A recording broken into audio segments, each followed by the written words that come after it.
بسم الله. بسم الله. السلام عليكم ورحمة الله وبركاته. السلام على الميزان. كيف حالك؟ السلام. كيف حالك؟ كيف حالك؟ الحمد لله. كيف حالك؟ ما شاء الله. السلام عليكم. ما شاء الله ما شاء الله. كيف حالك؟ كيف حالك؟ الحمد لله. For many years. Many years back. How many years? Maybe 14? 6 years. Maybe.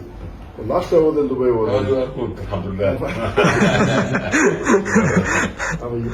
الحمد لله. Thank you very much.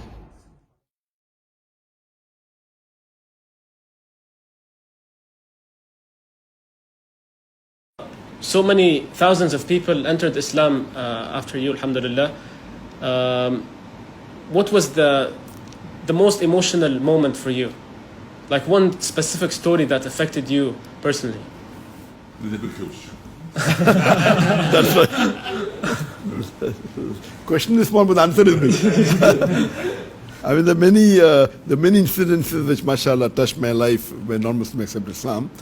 One of the unique was whenever I used to go to Dubai to give lectures, there was a person, Hindu by the name of Rahul. He used to, whenever I used to give public lectures, he used to ask me questions. And he used to ask me one of the most difficult questions. And he said that I know more about Islam than about the management that you're doing, or engineering I think you're doing. So his question was something which was different than the other questions. And then I remember one question he asked me, and he said that the first revelation of the Quran that was given by Archangel Gabriel to the Prophet, and he has studied a lot of Quran and Hadith, is about Iqra. And then the Hadith and the Tafsir says that Archangel Gabriel said Iqra, again Iqra. So he's asking the question that what did Archangel Gabriel show to Prophet Muhammad when he said Iqra? Is that document available in the museum? What did he show? There is no record of what did he show. True. When he said, Ma'ana biqari, I cannot read. So I told him, you asked a good question. I asked him, do you know Japanese? He said, no. I said, did I show you something in Japanese that you said no? So you don't have to show to say you don't know. Then I asked him, do you know Japanese? He said, I don't know. Yes. So same way, when Archangel Gabriel asked the Prophet to read, he said, Ma'ana biqari. He doesn't have to show something to say that I cannot read. True. So with this much, one of the questions that convinced him, and there were many questions he asked. There were umpteen number of questions. And finally, mashallah, he accepted Islam. Mashallah. Allah gave him hidayah. Do you count, mashallah, how many person entered Islam or no? Then Allah is keeping Islam. Allah is the best to keep Islam. alhamdulillah. حضرتك ايه اكتر شيء اثر فيك في حياتك الدعويه؟ يعني موقف مع شخص من السائلين يعني.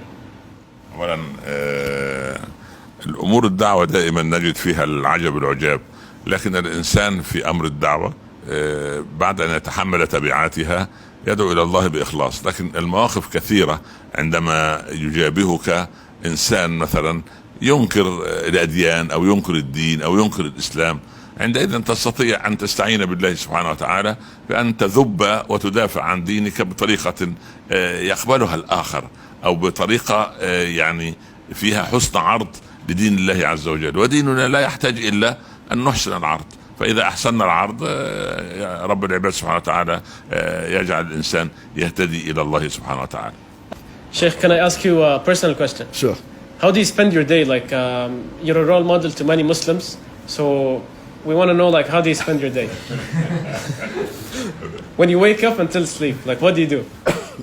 Of course, when I was in India, where we had an organization which was one of the largest Muslim non-government organizations in the world, Mashallah. where we had more than 500 people working in one office, more than 10,000 volunteers. So there the routine was that I go to the office. And on an average, I spent about 15, 16 hours in a day in the office. MashaAllah. And normally many times come after Fajr. Yeah. And then read the Fajr, then sleep for about 3 hours, then get up, have breakfast, then pray the Zohar Salah, then spend time with my parents who are very old that time. Now my father is no longer my like him Jannah, and then go back to the office.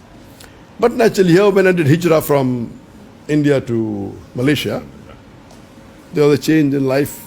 My iman increased, mashallah. Alhamdulillah. So now my home has become my office. MashaAllah. So normally I feel that if Allah has blessed you, the maximum time a person should spend in life, in a day, is on salah. It's not a fard, it's my recommendation.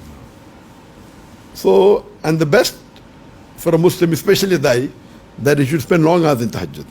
Tahajjud. So I advise that if you can spend initially half an hour, then maybe 1 hour, then maybe 2 hours. The longer you spend, it's better. And all your 5 salah should be in the mosque in Jama'ah. And how did you get to know your kids if you're working like 16 hours a day? Ah, that's very good. I believe in Venn diagram. Believe Because Venn diagram means there is overlapping. When I'm married, before marriage, I used to spend maybe about 10 hours for dawah. So people told me, if you marry, you will not be able to spend 10 hours for dawah. So I married a da'iya. Then I was spending 12 hours for dawah. But in that 12 hours, maybe 4-5 hours was with my wife. So when I had children, they say, you will not do dawah. So I opened an Islamic school. So I'm with my children doing dawah. And many a time when we go for lecture tours, whether it be to Mauritius, many parts of the world, Indonesia, all 5 of us give talks. Me and my son, they give talks among the general audience. MashaAllah. My wife and my 2 daughters exclusively in front of ladies. MashaAllah. MashaAllah. So we go out for lecture tour maybe for 7-8 days. We extend for 2 days and we enjoy the beauty of that country, whether it be Indonesia, whether it be Malaysia. So it's more of a Venn diagram. MashaAllah. So it is 2 in 1 and that's the best. يعني العيلة كلها ما شاء الله الزوجة للنساء وهو للرجال وحتى الابنة ما شاء الله تبارك الله. وعمليا الدكتور ذاكر نايك يمثل الآية الكريمة واجعلوا بيوتكم قبلة، فهو جعل بيته كله بيت دعوة. وهكذا يجب أن يكون الدعاة يخضون كل أوقاتهم للدعوة إلى الله. دكتور ذاكر نايك بهذه الصورة بيجعل هو وأفراد أسرته كله دعاء إلى الله سبحانه وتعالى. ودائما نحن ندعو له بظهر الغيب دائما بالتوفيق والحفظ. وأنا يعني كما قلت أضع في الدعاء في كل صلاة لي أن أدعو له أن يحفظه ويحفظ أبنائه وأسرته، لأنه عبارة عن معلم كبير من معالم الإسلام والدعوة إلى الله سبحانه وتعالى. وهو يدعو إلى الله على بصيرة وبوضوح وبأسلوب هادئ وبسيط وليس عدوانيا، لكن العالم إياه هو الذي يقف بعدوانية ضده. نسأل الله السلامة إن شاء الله، ربنا يحفظه من كل سوء. شاكرين فضل الدكتور ذاكر نايك، وأنا يعني very glad to see you today and إن شاء الله ندعو لك وللأسرة الكريمة بإذن الله. ربنا يحفظكم من كل سوء ويطرد عنكم شياطين الإنس والجن ويوفقك دائما لما تصنعه. ونحن دائما اعلم أن لك إخوة في العالم كله وأنا من أولهم. أنا منبهر بطريقة دعوتك، أتعلم منك الكثير، أدعو لك بالخير، ربنا يوفقك للخير دائما إن شاء الله. لو حضرتك تصف الشيخ ذاكر في كلمة واحدة. لو رآه النبي صلى الله عليه وسلم لسر به. يعني لو رآه الرسول لكان سعيدا به. هذا من عينات الإخلاص التي تسير على قدمين، ولا أزكي على الله. Sheikh ذاكر, if you were to describe Dr. Omar in one word, what would you say? One word is difficult. But alhamdulillah, I would say that Allah has chosen him to spread the message of deen through him. So he's one of the chosen person from Allah to spread the deen. Alhamdulillah. What he said about you, he said, if the Prophet was to see you, he will be very glad. Alhamdulillah. جزاك الله كل خير.